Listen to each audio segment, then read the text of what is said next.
What is a fungus used in the making of bread and alcohol, मतलब वह कौन सा कवक है जो ब्रेड और एल्कोहल को बनाने के लिए तैयार किया जाता है, वो बनाने के लिए काम आता है। तो वो बेटा है ईस्ट। क्या है? ईस्ट। ठीक है, तो आपका जो यहाँ पे fill in the blanks that can fix nitrogen in the soil, मतलब वो ये कहता है ऐसा कौन सा सूक्ष्म जीवाणु है जो मिट्टी के अंदर नाइट्रोजन का स्थिरीकरण करता है। क्या करता है?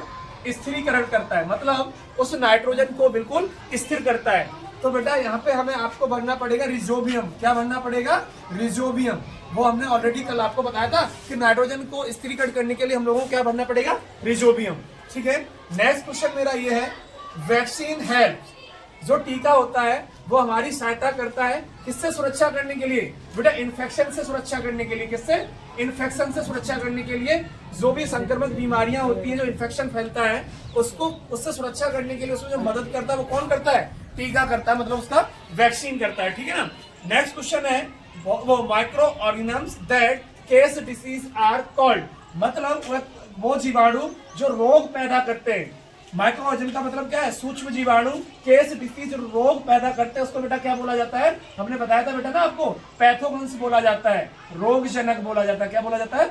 रोगजनक बोला जाता है। नेक्स्ट क्वेश्चन है, what is the process by which harmful micro organisms are killed by heating, वह कौन सी प्रक्रिया है जो किसी भी सूक्ष्म जीवाणु को वो गर्मी के द्वारा उसको क्या कर दिया जाता है? मार दिया जाता है। तो बेटा उसको बोलते हैं पाश्चराइजेशन। बोला था ना कल हमने उस दिन, पाश्चराइजेशन उसको बोला जाता है। ठीक है, हाँ, वो ट्रू एंड फॉल्स में जो मेरा फर्स्ट क्वेश्चन ये है, virus can grow and multiply outside living cells, वो ये कह रहा है जो विषाणु होता है क्या वो जीवित कोशिकाओं को में बाहर विकसित एवं प्रजनन कर सकता है?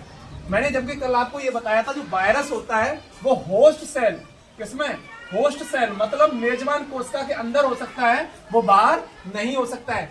मतलब कोई भी वायरस होगा वो जीवित कोशिकाओं के बाहर ना तो वो विकसित हो सकता है ना वो प्रजनन कर सकता है। वो केवल मेजबान सेल जो होती है, जो होस्ट सेल, उसके अंदर वो जो भी ग्रो वगैरह वो कर सकता है या रिप्रोड्यूस हो सकता है। तो अतः ये मेरा जो फर्स्ट ऑप्शन हो जाएगा वो बेटा क्या हो जाएगा? फॉल्स हो जाएगा। ठीक है, वो कहाँ होगा? वो रिप्रोड्यूस केवल होस्ट सेल के अंदर हो सकता है, लिविंग सेल्स में वो बाहर प्रजनन ना तो प्रजनन कर सकता है ना ही वो विकसित हो सकता है। कौन? वायरस। ठीक है, protozoa case disease like malaria and वो डायसेंट्री, उसका मतलब ये है क्या प्रोटोजुआ की वजह से जो बीमारी जो होती है, क्या? मलेरिया और पेचिस।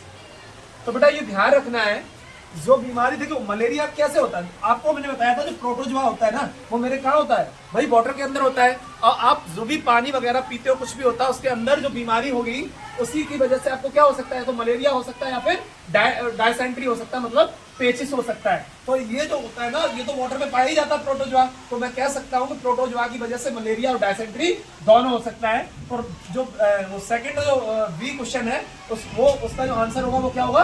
ट्रू होगा। ठीक है, next question, algae are only found in the soil, वो ये कहता है जो कवक होते हैं क्या वो केवल मिट्टी के अंदर ही पाए जाते हैं? ऐसा नहीं, कवक है वो पानी में भी मिल सकता है और नम वाली जो भी जितनी भी सतह होंगी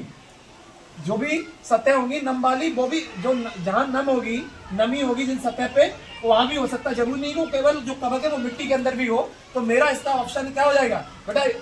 इसका जो आंसर हो जाएगा वो क्या हो जाएगा? फॉल्स हो जाएगा।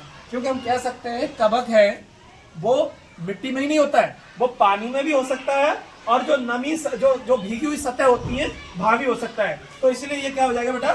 फॉल्स हो जाएगा। ठीक है ना।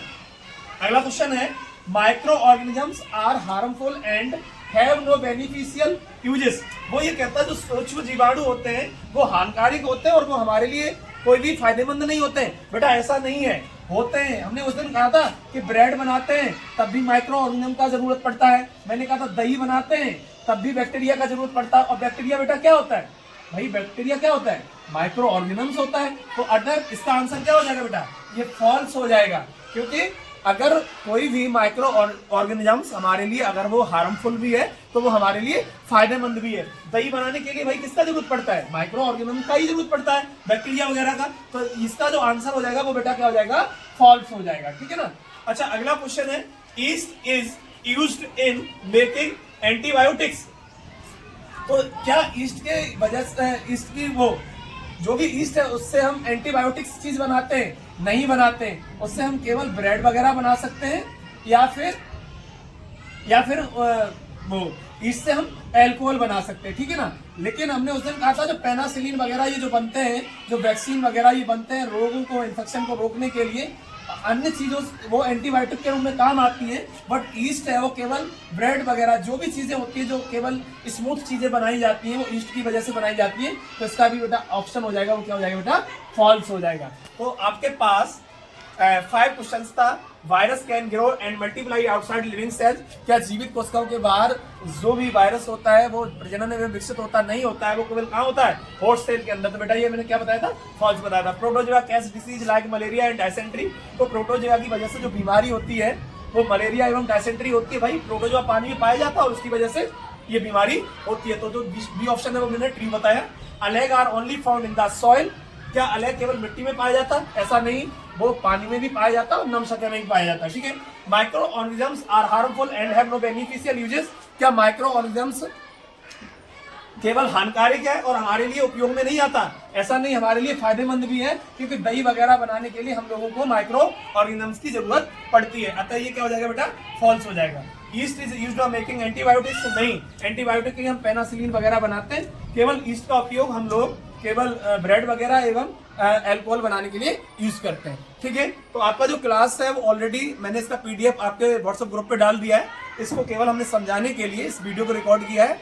इसके अतिरिक्त जो भी क्लासेस होगा वो आपके स्कूल का जो भी चैनल्स है रामेश्वरम एकेडमिक स्कूल का, वो आपको उस पर हर एक क्लासेस अवेलेबल मिलेगा और अपना डेली का डेली वर्क है वो कंप्लीट घर पे करते रहिए। Thank you to all.